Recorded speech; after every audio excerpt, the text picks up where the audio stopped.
We are at episode 173 of the Attitude Era series. Last episode was the first episode of SmackDown, and on that episode, we saw three big angles with Ken Shamrock fired by the McMahons, kind of officially breaking up the corporation. Stone Cold came down, Stunner, Shane, Vince, and Shamrock, just to give them a good riddance. Rock and Chris Candido. This is the Rock show, SmackDown. The Rock and Chris Candido insult back and forth. I use that angle. You've seen it a lot. 100 rating, and then Triple H Mankind, 100 rating angle, and then a 99 rating match. The second 1A match of the year with Stone, the first Stone Cold and Chris Candido match. Hell of an episode of SmackDown. If you really want to see it, this is everything that happened again. We saw, we're starting to incorporate a little more character development angles with Al Snow and hearing voices. Rikishi giving Chavo a stink face. We're starting to develop those. We're going to see, the Brood and stuff like that. So let's start it off with pre-show match with The Godfather and Sexual Chocolate, Mark Henry versus Dudley Boys. I can't decide on the tag name with them. I was thinking Pimp and the Playa or something like that, but I don't know. That's just not for me. Here we tried out Jasmine St. Clair, whoever the hell that is, as a manager for The Godfather, as one of his hoes, because I want to find one that he has good chemistry with, just so we could add that to The Godfather's character while having the hoe thing that he had, even though we're just going to assume it was like that in the game.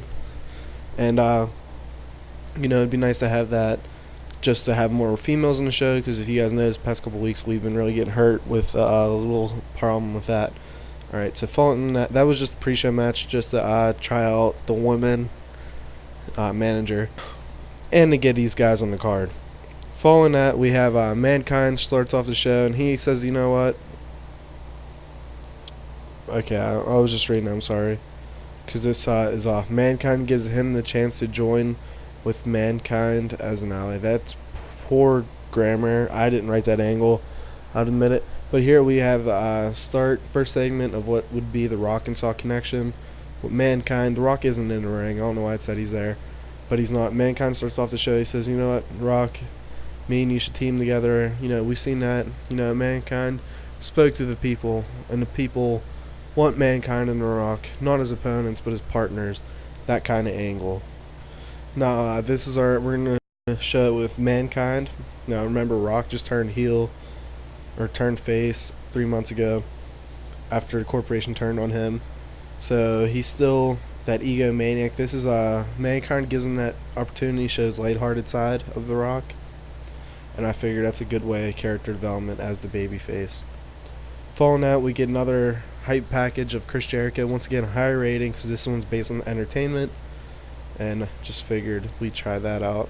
He either will debut the show before SummerSlam or at SummerSlam. Here we have Dave Batista versus Matt Bloom, and they didn't click, which sucks. I think I knew that already, but I went through with it anyways, which is disappointing. I figured these two would have a decent match, where Road Dogg and Batista do not have tag chemistry, so for their angles, maybe I don't need to have them tag matches as much. And last year, 98 to 99 to WrestleMania, they were the top dogs of the tag division. I planned out Ken Shamrock and Umaga versus Road Dogg and a partner for over a year and a half, like in game. And so when Billy Gunn died, had Batista replace him. Batista and Road Dogg do not have the chemistry, but it's a similar thing. Alright, so let's go next. And then afterwards, we have the Dudley Boys put Dave Batista through a table, because if you remember, Dudley's and Rabid Dog went at it SmackDown, and we're continuing that angle while also putting over the Dudley's gimmick of putting people through tables. Here we have a match announcement, like a hype graphic of Kane versus the Undertaker, which is our main event tonight. Figured I'd do that instead of a promo or a taunt, because those two guys don't talk too much. Following that, we have Lance Storm accept Val Venus' challenge from SmackDown, saying he will once and for all take out Val Venus and do the Un-Americans proud. Basic promo. One of the better Lance Storm promos. He's not known for his mic work, so 76 is good with me. We have a European title #1 contendership match with D'Lo Brown defeating Ahmed Johnson and Al Snow when D'Lo Brown defeated Ahmed Johnson with the lowdown. We have two stories going on here: the Al Snow's nut storyline, and then Taz is on commentary here, and D'Lo Brown got the win. So it's Taz versus D'Lo Brown at SummerSlam for the European title, and we're giving D'Lo another title shot. I think him and Taz could have a good match. I don't know if it'll be good as Holly versus Taz, because those two had chemistry. I don't know if Taz and D'Lo have chemistry, but I'm expecting a good mid-card match nonetheless. After that, we have Paul Bearer in the ring. He's like, what is it? How do I want to phrase this? He's Paul Bearer. He's the speaker for the ministry. Undertaker doesn't speak that much, and he calls out Edge the Brood, and then the Brood get beat up by Bradshaw and Farouk. Pretty much playing out the storyline that happened in real life, except we're doing a little bit later, where the Brood kind of turns face, but not really. I didn't have them turn face here, if you noticed. They're still heels, but they're not in the ministry, so we're taking them out of the ministry. After that, we have the Marvelous Ones hyping their upcoming tag match with the Hardy Boys, saying how they're going to become tag team champions once again. Following that, we have Jeff Hardy versus Mike Barton. Good match, and Mike Barton picks up the win here. And I'm just reading this. Oh wow, pretty good match. I mean, 78. Considering Jeff is still, I think he's like 23 or 21. And Mike Barton's a experienced pro at this point. Really impressed with him in this series. Same with Mark Mara. Okay, following that, Mankind is in the ring, or The Rock comes out. He cuts a promo, blah blah blah. Chris Candida's a bitch, blah blah blah, and he says, "Mick Foley, you want to be The Rock's partner? You're not ever gonna be The Rock's partner. You make me absolutely sick." Something like that. Just putting him down a little bit. Notice how the length is 5 minutes, and limited for being short. So if this angle's already written, it's in the game. If I added another minute on it, it'd probably be like 100 rating. I think it's a little goofy, but it is what it is. Alright, so Mankind is not in the ring. He's not around. It was just The Rock in the ring, and The Rock is in the ring. He finishes promo one. Team Perfect runs in and attacks, and they beat down The Rock. And, Mankind wasn't there to make the save. And notice here, 6 minutes, 100 rating. Just figured I'd share that. Yep, but we have Team Perfect beat up The Rock here. We're leading to something. You guys can figure it out. Here we have Eddie Guerrero versus Bob Holly with Owen Hart in commentary. Eddie picks up the win over Bob Holly. Another solid match from Bob Holly. He's really been putting up a couple good matches here. We should reward him. I'm waiting for Crash to be ready to be called up, and then we're going to have Bob and Crash Holly bring up the hardcore title, which I feel like people want to see. Definitely how I will do it, which I got to figure out how we'll do it, because they did it so well at first. And they just did it well all throughout until the end of the title. Like up until WrestleMania 18 or whatever. But yeah, I really want to do the hardcore title well. Bob Holly, I feel like, would be one of the cornerstones of that division. Here, following that match, we go to backstage where we see Triple H is arriving, and it just says surprise announcers. That's bullshit. But pretty much back in the Attitude Era. I've been going back.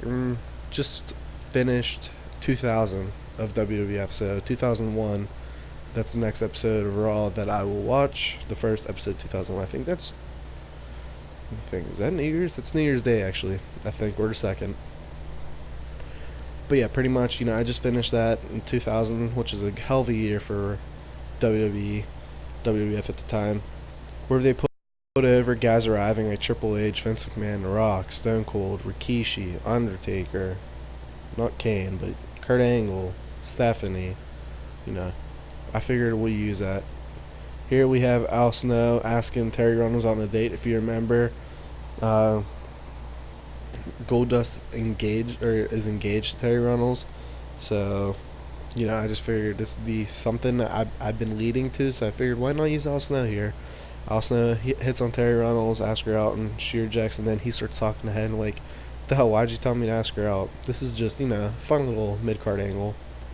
Following that, we see Stone Cold arriving, walking down towards the ring, but he's not in the next angle. Here we have William Regal versus Rikishi, and the match ends in a DQ when Chavo Guerrero, if you remember, got stink faced by Rikishi, attacks Rikishi. William Regal and Chavo Guerrero, the two members of the 5 Un-Americans, beat up Rikishi. And then we come back from commercial break with the contract signing for SummerSlam main event. No buffoonery with China becoming number 1 contender, with Mankind becoming number 1 contender, then Triple H and Mankind becoming number 1 contender. It will be Triple H versus The Rock at SummerSlam, or Triple H versus Stone Cold at SummerSlam. Basic thing here, it's a contract signing. Doesn't need to be particular. I don't have a right to promos. These 3 guys cut many promos in the real world. 3 characters are just about the same as they were in the real world, except we're having a Triple H trying to prove himself here. Stone Cold is a champ, and Vince, who hates Stone Cold. So that's it, basically. Hunt rating, it's the second one to show. We've been on a hot streak with that. 10 minutes long.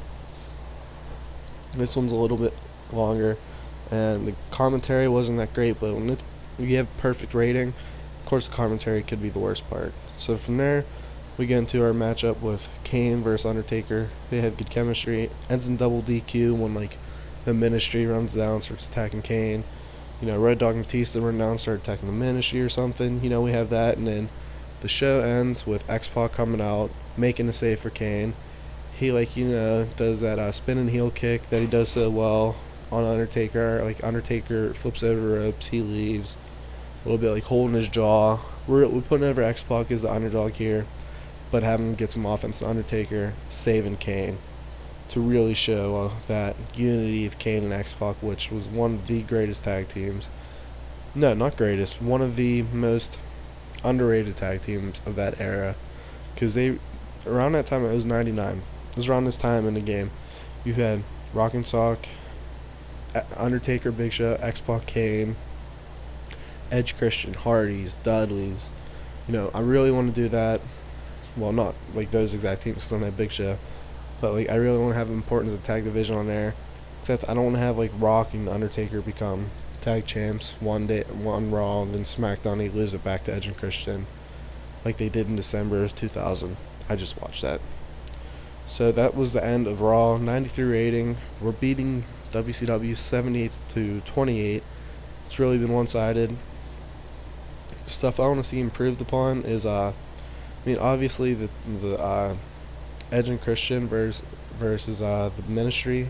The Brood versus Ministry feud isn't going to be that well because they're all heels, but it's a necessary evil right now because I think it just puts over the accolades, puts over Edge and Christian, and it's just it is beginning the end of the Ministry, but it's not yet. Also, European title match is a lot better than I expected, and so is Mike Barton versus Jeff Hardy. Very solid matches. Batista versus Matt Bloom, I think, was the lowest rated match on the card. Yeah, so we're looking at an average of 79 rating, I think. See, 91, 80. If you really want to average that out, go ahead, be my guess. But I think we're looking around, actually 79's low. It's probably 82, 81. I'd say around 81, not including the pre-show match. Hell of a show. I'm expecting us to beat WCW again. Now, this is episode 173. So 27 episodes from now will be 200. I'm trying to figure out what episode that will be so I can make that a pay-per-view and hopefully have it be a pretty big show. Alright. WCW, The Giant versus Vader. I think we've seen them do that last week. Lex Luger versus Chuck Palumbo. Ring Generals versus Globetrotters. I'm just reading. Benoit Malenka versus Stevie Ray and Scott Steiner. What the fuck? OG ECMO? Wait a second. No, did they change Umaga's name in the game was ECMO? I just want to see. I think they made his character OG ECMO. They did. Oh my god, that's so funny. Umaga, I'm really glad they signed him because that gives them something to do, and I could bring him back Lord of Invasion or something like that. Alright, Brian Pillman returned from his suspension. Mike Awesome re-signed the ECW. Hell of a rating. And Jeff Hardy is going to be a star, according to Ricky Steamboat. And I think Ricky's right. But Jeff, let's see. His mic skills need to go up. I'm thinking about sending him down developmental for a little bit, just so we could see a little improvement there, so it's passable at least. And everything else is solid. His psychology needs to be better, but other than that, everything's really good there. Great stamina. And his popularity's pretty high, because thanks to ECW. Alright, so this is a longer episode. Next episode is SmackDown. Brian Pillman will not be returning quite yet. I want to get him clean or something. I don't know. Gotta figure it out. So thank you guys for watching. Hope you enjoyed it. A little bit longer than I planned on talking, but see you next episode of SmackDown, which I think we're gonna see Rock vs. Chris Candido in the main event.